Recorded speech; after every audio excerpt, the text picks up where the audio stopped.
கொடுப்பான், கூப்பன் கொடுப்பான். 8000 ரூபாய்க்கு அந்த மானங்கட்ட கூப்பனை கொடுப்பான். ஏமா நீங்க ஏமாந்துட போறீங்க, ஐயோ கூப்பன் கொடுக்குறான் கூப்பன் கொடுக்குறாங்க.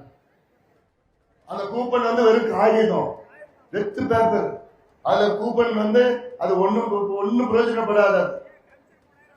அதாவது ஒரு முதலமைச்சர் எதை சொல்லி ஓட்டு கேட்கணும்? 5 ஆண்டு காலம் நான் முதலமைச்சரா இருந்தேன், இந்த மக்களுக்கு இந்த திட்டம் கொண்டு வந்தேன், இந்த நீர் திட்டம் கொண்டு வந்தேன், இந்த கல்வி திட்டம் கொண்டு வந்தேன், இந்த சுகாதார திட்டம் கொண்டு வந்தேன், இந்த சுற்றுச்சூழல் திட்டம் கொண்டு வந்தேன் அப்படின்னு சொல்லி ஓட்டு கேட்கணும். அதை கேட்க துப்பு இல்ல. எதை வச்சு ஓட்டு கேட்கிறார் ஸ்டாலின்? நாங்க மறுபடியும் வந்தா உங்களுக்கு 8000 ரூபாய் கூப்பன். மானங்கட்ட தமிழ், மானங்கட்ட சாதனையை வச்சு ஓட்டு கேளுன்னா வரப்போறத கூப்பனை வச்சு நம்பி இருக்கிறது.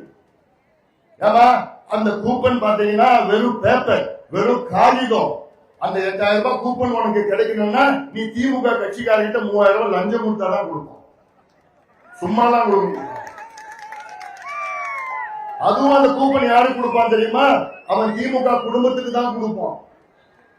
உங்களுக்கு வரவே வராது. ஆசை வார்த்தை காமிச்சு உங்களை ஏமாத்திடுவாங்க. ஆனால் எடப்பாடி பழனிசாமி அவர் என்ன சொல்லியிருக்காரு தெரியுமா? நான் வெற்றி பெற்றால் 10,000 ரூபாய் பணம் உங்க வங்கி கணக்குல உங்க பேர்ல நேரடியா வரும். திமுக 8000 ரூபாய் பேப்பர், அண்ணா திமுக 10,000 ரூபாய் பணம். அப்ப நீங்க முடிவு பண்ணி, அதனால இந்த வேலையெல்லாம் நீங்க நினைச்சு பாருங்க. சமீபத்தில் விட 100 நாள் நடைபயணம் நடந்து வந்தேன். ஈச்சம்பாடி அணை இந்த பகுதியில பிரச்சனை. ஈச்சம்பாடி அணை என்னன்னு தெரியுமாமா? ஈச்சம்பாடினா தென்பெண்ணை ஆற்று குறுக்க ஈச்சம்பாடி பகுதியில ஒரு தடுப்பு அந்த காலத்துல கட்டுது. அங்க இருந்து நீரேற்று மூலமாக இந்த பகுதியிலெல்லாம் அந்த தண்ணி எடுத்து வர வேண்டும் என்ற ஒரு திட்டம். இதற்கு இந்த பகுதியில் இருக்கின்ற விவசாயிகள் எவ்வளவோ போராட்டம் பண்ணிட்டு இருக்கிறாங்க. நானும் அவங்க கூட சேர்ந்து இந்த திட்டம் வருமா? கேட்கும். 5 ஆண்டு காலம் இந்த திட்டத்தை பத்தி கண்டுக்காத திமுக.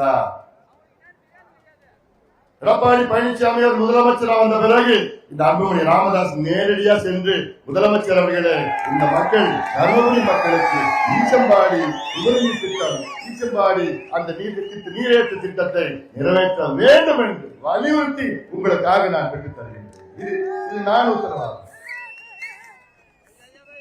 இது நிச்சயமா என்னால மட்டும்தான் பண்ண முடியும். ஏன்னா இந்த மாவட்டத்தை பற்றி அக்கு வேறு ஆறு வேறு எனக்கு தெரியும். எந்தெந்த ஊரு, எந்தெந்த கிராமம், எந்தெந்த பிரச்சனை, அதுக்கு என்னென்ன தீர்வு, எல்லா கிராமத்துக்கும் நான் போயிட்டு வந்திருக்கிறேன்.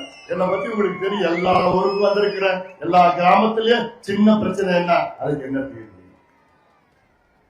அந்த ஆதங்கத்துலதான் அந்த உணர்வோட தான் நான் சொல்றேன். நான் இதெல்லாம் உங்களுடைய முன்னேற்றத்திற்கு நம்ம ஒரு ஆட்சி மாற்றம் வர வேண்டும். தமிழ்நாடு முழுவதும் வரணும். தர்மபுரியில 5 சட்டமன்ற தொகுதியில் இருக்கிறது. எனக்கு ஆசை என்னன்னா இந்த 5 சட்டமன்ற தொகுதியிலும் திமுக டெபாசிட் இறக்கணும். முடியுமா? முடியுமா? நீங்க முடிவு பண்ணிட்டா முடிஞ்சு போச்சு. அதே போன்று திமுக சூழ்ச்சி என்ன? பட்டியலின மக்களும் வன்னியர் சமுதாயமும் அடிச்சுக்கணும், சண்டை போடணும். திமுக சூழ்ச்சி காலகாலமா இததான் பண்ணிட்டு இருக்கிறாங்க. பண்ணிட்டு இது அவங்களுக்கு ஓட்டு, இவங்களுக்கு ஓட்டு. திமுக உழைக்கின்ற வர்க்கத்திற்கு ஒரு துளியும் எதுவும் செய்யல, ஒரு துளியும் செய்யல. பட்டியலின மக்களை திமுக வாக்கு வங்கியா மட்டும்தான் பயன்படுத்துகிறது. பட்டியலின மக்கள் ஓட் பேங்க், வன்னியர் மக்கள் ஓட் பேங்க், இஸ்லாமியர் மக்கள் ஓட் பேங்க் திமுக, கிறிஸ்துவர்கள் ஓட் பேங்க், இப்படி யாதவர்கள் ஓட் பேங்க், குருமர்கள் ஓட் பேங்க். அந்த பேங்கா தான் பாருங்க. கவர்னர்கள் ஓட் பேங்க். வேற எதுவுமே இந்த மக்களுக்கு எல்லாம் எதுவும் பண்ணல. சமூக நீதி கணக்கெடுப்பு நடத்தி இந்த மக்கள் எந்த நிலையில் இருக்கிறாங்க, அவங்களுக்கு என்ன செய்ய வேண்டும் என்று பதறிக் கொண்டிருக்கின்ற கணக்கெடுப்பு நடத்துங்க. தமிழ்நாட்டில் 2 கோடி குடும்பம் இருக்கு. அந்த 2 கோடி குடும்பம் என்ன நிலையில இருக்குன்னு ஒரே மாதத்துல கணக்கெடுப்பு நடத்தி முடிச்சிருக்கலாம். ஆனா அதை பத்தி அக்கறையே இல்லை, எனக்கு அதிகாரம் இல்லை என்று ஒரு முதலமைச்சர் பொய் சொல்லிக் கொண்டிருக்கிறார். இதே கர்நாடகாவில் எடுத்து முடிச்சுட்டாங்க, ஆந்திராவில் எடுத்தாங்க, தெலுங்கானால முடிச்சுட்டாங்க, ஒரிசாவில் முடிச்சுட்டாங்க, பீகார்ல முடிச்சுட்டாங்க, ஜார்க்கண்ட்ல எடுத்துட்டு இருக்கிறாங்க.